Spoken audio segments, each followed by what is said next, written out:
Hey there, this is Matt with State of Flux here with a review for Mission Impossible Rogue Nation. Now, it's apparent by the time I'm recording this that I will not make the deadline for the release of Mission Impossible during this whole countdown before it hits theaters. That said, I still am committed to giving you my thoughts on the remainder of this franchise as well as my thoughts on The Final Reckoning. But as we move into Rogue Nation, this one is where Christopher McQuarrie kind of takes over leadership and control over this franchise, and that is for the absolute better. What he does going forward is create a series of films that feel completely interconnected. Well, certain aspects of the Ethan Hunt story carried over from movie 3 to 4, and movie 3 really kick-started the interconnected storylines, or interconnected movies. The storylines weren't really interconnected. This film acts as a sequel to something set up at the end of Ghost Protocol. There's a tease of the Syndicate, and the Syndicate is firmly established as being the main source of villainy for this franchise moving forward with Rogue Nation. And I think that works for the best. I also feel like Christopher McQuarrie, both visually as a filmmaker and as a writer, he and his team of writers have manufactured a sense of plotting and story that matches tone with what this franchise needed to evolve into to separate it from its James Bonds and similar counterparts, while also being able to capture the voice of the characters in this film stronger than anybody has in the past. There's not been a consistency to how Ethan Hunt speaks, or Luther for that matter, or any of these characters. Here they find that voice, and it carries through consistently to the rest of the franchise.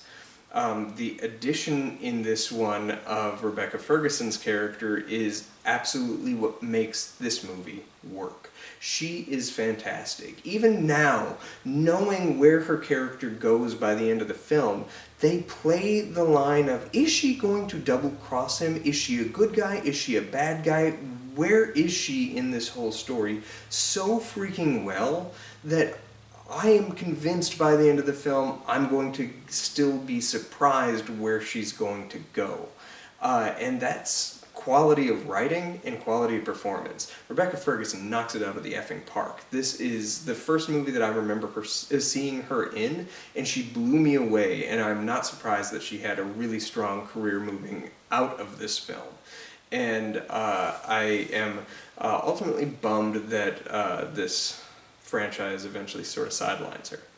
As it does with a lot of the women. We'll touch on that, I'm sure, at a certain installment. But for now, the positives. This movie is really, really good. It isn't quite as good as the third one for me. That emotional attachment is really strong, but I do think this elevates to at least equal level with the fourth, if not maybe being a little better, because I think the plot ultimately is just stronger. It doesn't have the amazing set piece like the fourth one did with the crawling up the Dubai skyline. However, the plane thing, which it looks like they repeat a little bit in one of the later installments, and the jumping into the water are both pretty harrowing experiences. That water one is played really, really well too, because Ethan Hunt literally drowns in this film. He straight up flatlines for a moment. And what's great about that is when he comes to, he's not like, I'm going to shake it off and keep going. They play it pretty realistically, where he has momentarily died. He's completely clueless as to what the hell is going on, and is affected by the event that happened, which is not something you often see in these kind of movies. All this stuff I really appreciate. The inclusion of Alec Baldwin in this also really worked. I liked him as the head of the CIA, and then how they kind of shoehorn him into the fold of the IMF operations and stuff. Jeremy Renner carries over in this one, and it's kind of a shame that he does not carry forth after it, because I do like his character. Like, he was a little iffy on me in the first one. They kind of did the same thing with Rebecca Ferguson's character, where you're like, is he going to be a good guy or a bad guy? Is he double-crossing them? But once you get to this one, you're sort of firm that he is one of the heroes, and you want to see him continue on like Luther, but he just gets written out of the story hereafter, which is a bummer. I do like him. Simon Pegg is fantastic, and I really, really like his character and always have. He's put to really great use here, especially in the dramatic climax, which, for a film that keeps like teasing big action set pieces that sort of are building on each other, that standoff at the end with just a conversation for somebody who's not even present at the scene is really gripping. And it shows that you can go big by also going very incredibly intimately small. And that's again due to the writing, due to the direction. And I'm a big fan of this movie. I think it is a 3.5-star venture, one of the better Mission Impossible movies.